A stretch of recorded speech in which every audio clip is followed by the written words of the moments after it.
आनंदावधूत चिंतनम श्री गुरुदेव दत्त सद्गुरु महाराज की जय।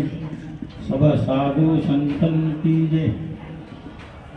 माझे समर्थ आई बाप व्यासपीठावर बसलेले सर्व प्रज्ञानी संत यांच्या चरणी कोटी कोटी प्रणाम करून आज मोजे शिंदे येथे अखंड दत्तनाम चातुर्मास दत्तपुराण महाकथा यांच्या अमृतवाणीतून या गावाला अमृत पाजवला आहे आणि या विभागाचे माननीय आमदार राजेश पवार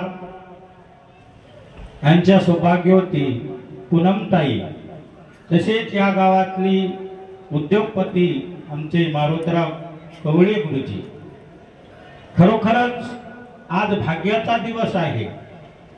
साधू संत येती घरा तोची दिवाळी दसरा या म्हणीप्रमाण आज आपल्या पांढरीमध्ये नांदेड जिल्ह्यातील गिरीपुरी भारती बन या चारही शाखेचे जवळपास 16 मंतांनी 12 संत अशी मालिका घेऊन आनंद संप्रदायाचा जो आधार आहे, आनंद संप्रदायामध्ये तीर्थयुगापासून चालत आलेला संप्रदायाचा आधारस्तंभ म्हणजे महापूजा आणि या महापूजा सुद्धा सायंकाळी सव्वाकंडी तांदळाची होत आहे। चातुर्मासाच्या पुण्यापुढे पृथ्वी प्रदक्षिणा अलीकडे जसं आई बापाला प्रदक्षिणा घासल्याच्या नंतर जसे पृथ्वी प्रदक्षिणा होते तशी चातुर्मास एका ठिकाणी बसून गेला म्हणजे पृथ्वीला एक प्रदक्षिणा असे एक शास्त्रामध्ये मत आहे। ध्यान म्हणून गुरुमूर्ती, पूजा म्हणून गुरुपद, मंत्र म्हणून गुरुवाक्य, मोक्ष म्हणून गुरुकृपा, आनंद महानंद करा प्रसन्न ज्ञान स्वरूप निजबोध युक्त योगींद्र मिड्यम भवरोग ते श्री सद्गुरु उत्तम नमामि। आनंद दत्त प्रभू ऋषी मुनींचे, साधू संतांचे, योगियांचे परात्पर परमेश्वर ध्यान धारणा करण्याकरता देवी दैवता सुद्धा परात्पर परमेश्वराची करुणा भागतात असे देवादिदेव अत्रिनंदन दत्तराज बर्वा तारी भो दुस्तरी भक्ताचा प्रतिपाळ करी सदा अगणित विघ्ने हरी होता दर्शन ताप दोष हरती शंभोगी तुझ वरचोनी करुणा मी तुझ भावित्व अवधूता ईद आता धावनी। संसार रूपी रोगाचा वैद्य असणाऱ्या अशा आनंद दत्त प्रभूशी नित्य नमन करतो। श्री गुरु ची मूर्ती ध्यानात धरून आपण काय करीत आहोत आणि काय केलं पाहिजे। तुकडोजी महाराजांना एका ठिकाणी म्हणलं आहे, खरा तो एकची धर्म जगाला प्रेम अर्पावे। धर्मसभा याचा अर्थ दुसरा काही नाही, माणसाने माणसाशी माणुसकीनं वागावं हेच धर्म शिकवितो।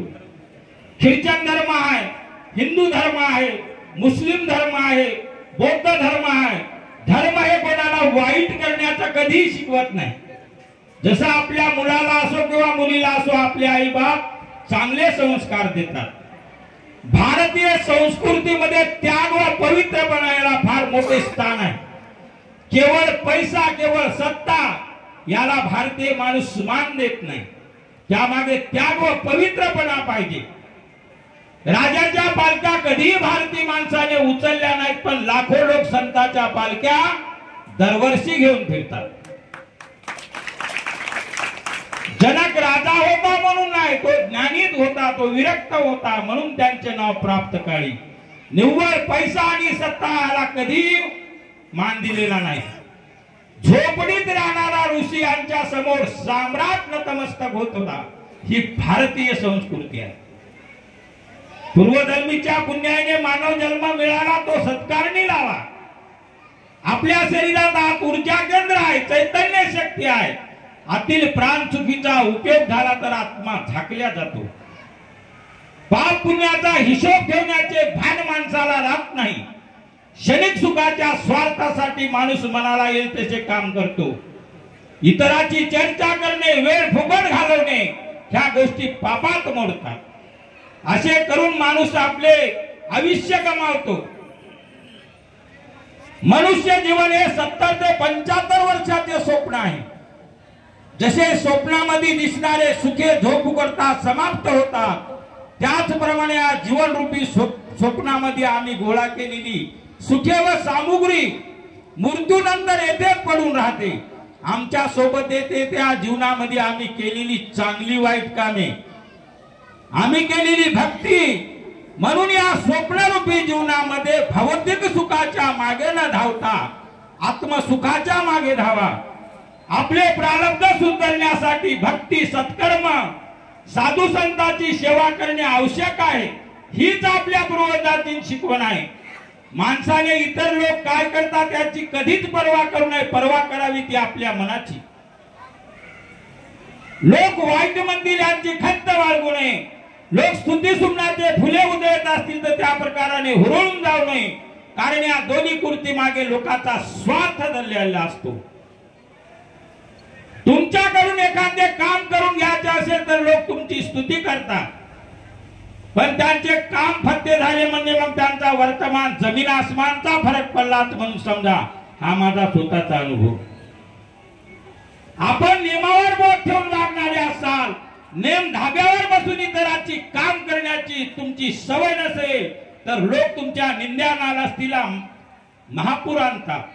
तुम्हाला नको तेवढी दूषण लावतात. तुमचे चारित्र्यहीन करण्याला सुद्धा अशी दुरावलेली मंडळी मागे पुढे पाहत नाहीत. व्यक्ती महत्वाचे निरीक्षण करण्यास असमर्थ असतात. माणूस जगाच्या नजरेतून पडला तर हरकत नाही, पण स्वतःच्या नजरेतून पडायच नको. हे गुरु महाराजांचा आदेश आहे. कर्तायुगामध्ये माणसाला 1,00,000 वर्ष आयुष्य होतं. त्रेतायुगामध्ये 10,000 होतं. द्वापारामध्ये 1,000 होतं. कलियुगामध्ये 100 वर्ष आयुष्य आहे.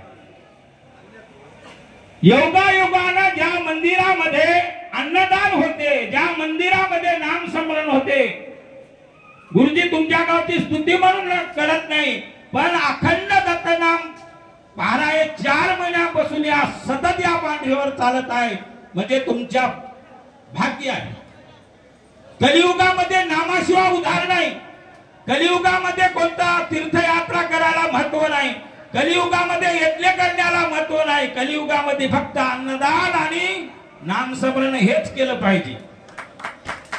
इतर करण्याची काही आवश्यकता नाही. कारण आपल्याला परमेश्वरानं 100 वर्ष दिले आणि 100 मधलेही आपण 100 वर्ष जगू शकत नाही. आता देवपुरी महाराजांना सांगितलं, काही लोक 40 वर्षात जातात, काही लोक 50 वर्षात जातात, काही लोक 70 वर्षात जातात.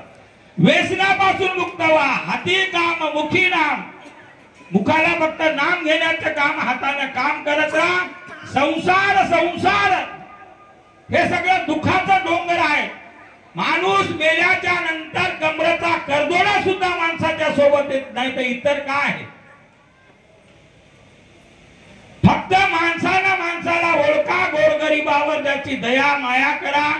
ज्याच्याकडून खरंच धर्माचं काम होत असेल, दान करणाऱ्याला धन मिळते, तप करणाऱ्याला रूप मिळते, शील सांभाळायला इज्जत मिळते. हे सर्व आपोआप घडत असत. भगवंताला माना अथवा मानू नका. आपल्या मानण्याने किंवा न मानण्याने त्यास काहीच फरक पडत नाही. कारण भगवंत सर्वज्ञ आहे तर जीवात्मा अल्पज्ञ. आपले अमुक काम झाले तर देवास काहीतरी नैवेद्य दाखविण्याचा संकल्प करतो.